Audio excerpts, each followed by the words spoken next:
चला तर राम मित्रांनो, आज आपण ऊसाचे रोप तयार करणार आहेत आणि काही अशा प्रकारे आपण ट्रे आणलेले आहेत.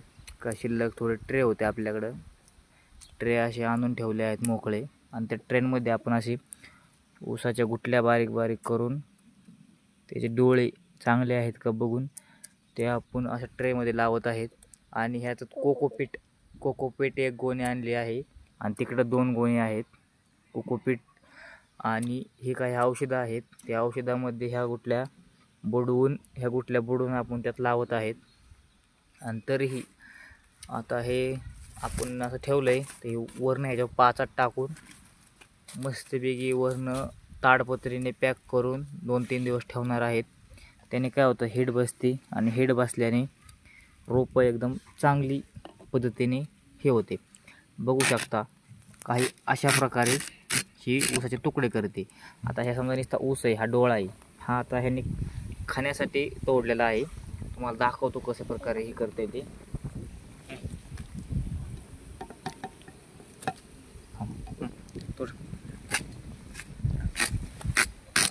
काही अशा प्रकारे तुम्ही बघू शकता. आणि हा डोळा बघा तसंच राहिला आहे.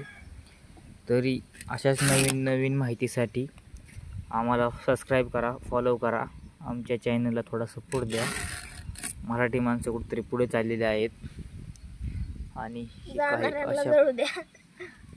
हे बाकीचे हे आता शिल्लक राहिलेले हे जे टिपरे आहेत ना, हे गाया खाणार, हे वेस्टेज जाणार नाही, हे गायांसाठी होईल.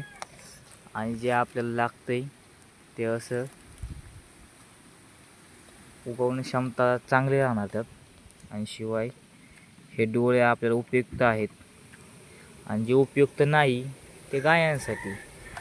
चला, अशाच व्हिडिओसाठी आपल्याला सबस्क्राईब करा, फॉलो करा. आणि तुम्हाला नंतरच्या पार्ट 2 मध्ये सांगेन की हे बेणं कशा प्रकारे उगवून आलं आहे, किती डोळे ह्यातले खराब निघतात, किती चांगले निघतात. 100% तर उगवण क्षमता चांगलीच राहणार आहे. फक्त एखादा अर्धा डोळा जर न बघता आम्ही त्यात टाकला, ते डोळा खराब असला तरच एखादा खराब होण्याची शक्यता आहे. नाहीतर 100 मध्ये 1 सुद्धा डोळा आपण खराब नाही टाकत. बघू शकता सगळे डोळे एकदम चांगले आहेत, एकदम चांगले म्हणजे डोळे बघूनच कट करतात आपण. चला तर मग तुम्हाला पार्ट 2 मध्ये दाखवेन की कसा रिझल्ट भेटतो याचा. आणि हे शक्यतो रोपं असे तयार करूनच लावले पाहिजे, विकत आणाय परवडत नाही, विकत खूप महाग पडते. हे कोकोपीट पण काय लय महाग नाही.